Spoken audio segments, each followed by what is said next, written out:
transpired much quicker than it has not. Many of us can recall, and we don't want to think about it as often, but many of us can recall the year of 2020. And about this time, amen, we was just getting started in this pandemic. Many of us were saying to ourselves, how long will this turmoil continue to last? This thing called the pandemic is taking charge and it's getting all of the attention in a very worst way. It was this particular moment that prior to the pandemic, I already had a list of things in which I was already going through, my ups and my downs. But the pandemic just added to it.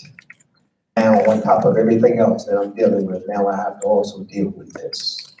Dealing with something in which we call hurt, dealing with the abandonment, dealing with pain and despair, watch this, and dealing with trying to readjust is something that sometimes humanly we are not built to be able to do.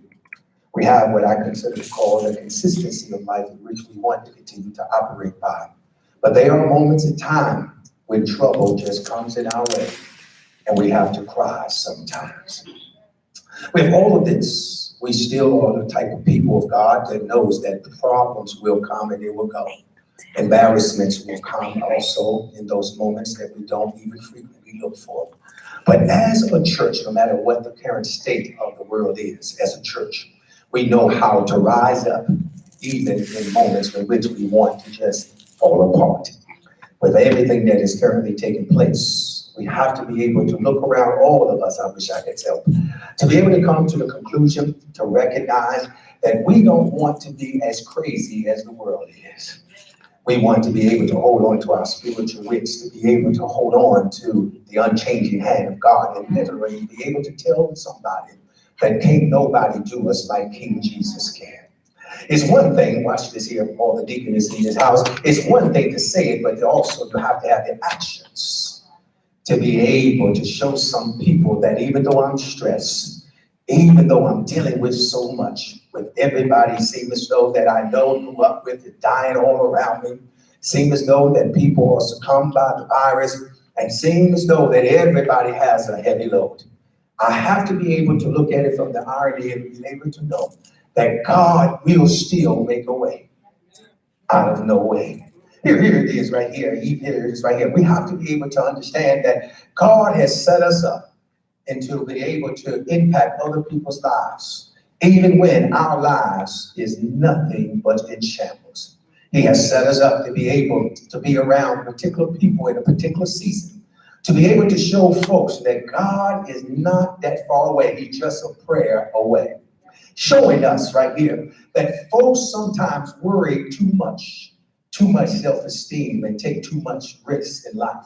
But we do know that all of our help does come from the Lord, and that we do know that we have some integrity that we believe that God will turn this thing around.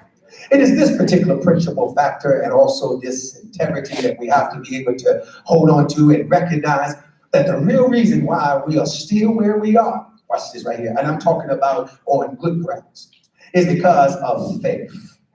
Understanding that we still have faith. We recognize it's a true known thing to everybody and even into ourselves that we have faith.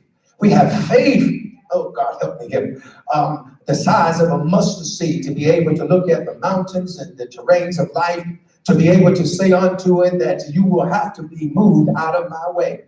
It's my faith. I wish I had somebody put that on the timeline. It's nothing but my faith. You want to find out why I'm able to take some licks and continue to go forth? It's because of my faith. And we all need to recognize the reason that we can praise God in the midst of trials and tribulation, the reason why we can still press our way, the reason why that we can still get ourselves together even when things are not the way we want it to be, is because of our faith. We have that faith that some people are surprised that we still even have. And some folks have already sold away their principle. They've already sold away their integrity. But there are a few remnant who still know that it's not about social media fame that I'm looking for. It's not about anything of somebody patting me on my back that I'm hunting for. It's all because of the mere fact that I just want to thank God for the faith that he has given unto me. The faith in which I have locked on to him, that I will never let go. It's that faith, God will help me right here, that been able to show me that no platform can be able to give unto me. No camera time can be able to honor me with. It's that type of faith that I've latched on to. Come on, watch this here. That no matter what the devil goes before me, he may come to steal, kill, and destroy, but I'm already locked in and I'm already loaded with praise. Woo! Because I know that I will have to go through some trying times in my life. I got to have a witness or two in this house. And I want everybody, including the devil, to know that I'm sold out. I'm sold out for the Lord.